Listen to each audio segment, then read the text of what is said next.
बिस्मिल्लाहिर्रहमानिर्रहीम। अस्सलाम वालेकुम। आज मैं एक बिल्कुल नई मजेदार और क्विक सी रेसिपी शेयर करूंगी, मलाई पकोड़ा। जैसा कि रमजान शरीफ भी आने वाला है और इस रेसिपी को आप अपनी इफ्तारी का हिस्सा भी बना सकते हैं। तो इसके लिए हमें चाहिए होगा बोनलेस चिकन हाफ किलो या 500 ग्राम। और बोनलेस चिकन को आप बिल्कुल छोटे छोटे क्यूब की शक्ल में काट लीजिएगा। आपने इसका कीमा नहीं करना, बल्कि सिर्फ छोटे छोटे क्यूब में काटना है।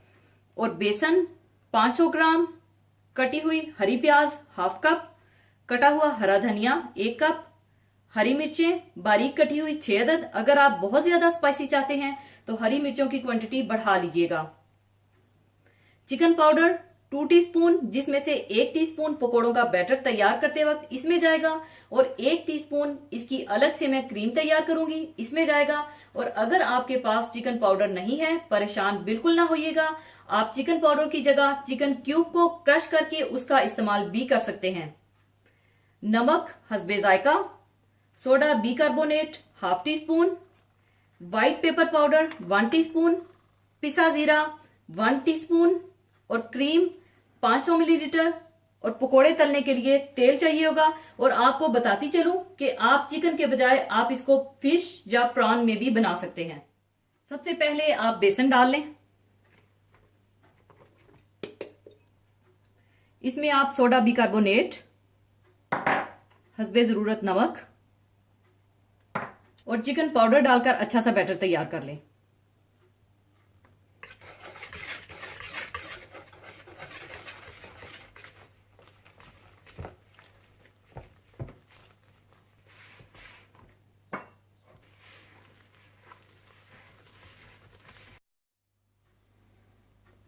अच्छी तरह से बैटर तैयार करने के बाद आप इसमें चिकन, हरी प्याज, हरा धनिया और हरी मिर्चें डालकर अच्छी तरह से मिला लें।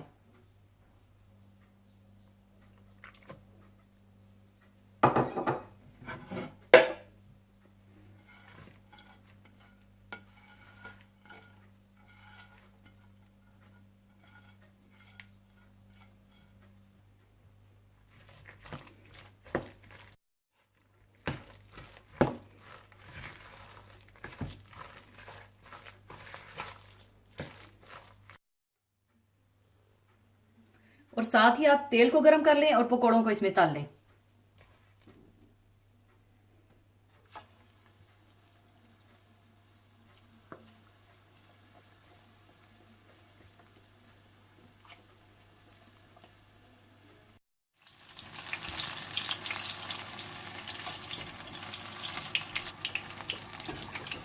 इसी तरह से आप सारे पकोड़े तल लें।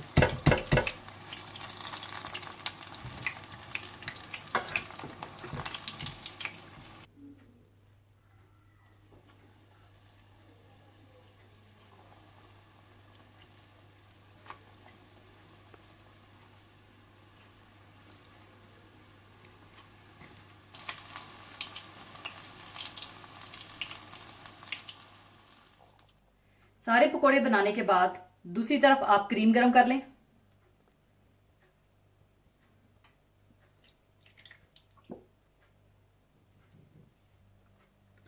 इसमें आप व्हाइट पेपर पाउडर, पिसा हुआ जीरा, चिकन पाउडर और हस्बे जरूरत नमक डाल दें और इसे पकाकर थोड़ा सा गाढ़ा कर लें।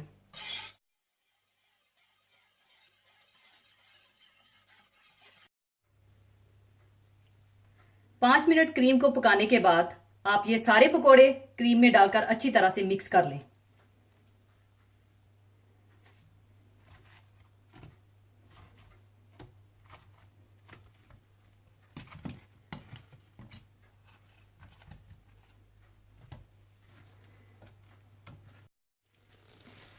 अच्छी तरह मिक्स करने के बाद मलाई पकोड़ा तैयार है। अब इसे मैं डिश आउट कर लूंगी। लीजिए, बहुत ही मजेदार मलाई पकोड़ा तैयार है। और अगर आप चाहें तो ऊपर थोड़ा सा हरा धनिया या पुदीना डाल दीजिएगा। जरूर बनाइएगा और गर्मा गर्म सर्व कीजिएगा। और जाने से पहले एक हदीसे पाक शेयर करना चाहूंगी। हदीसे पाक इस तरह से है, आप सल्लल्लाहु अलैहि वसल्लम ने फरमाया कि तमाम अमाल का दारोमदार नीयत पर है और हर अमल का नतीजा हर इंसान को इसकी नीयत के मुताबिक ही मिलेगा। बस जिसकी हिजरत दौलत दुनिया हासिल करने के लिए हो या किसी औरत से शादी की गर्ज हो, बस इसकी हिजरत इन ही चीजों के लिए होगी जिनके हासिल करने की नीयत से उसने हिजरत की है।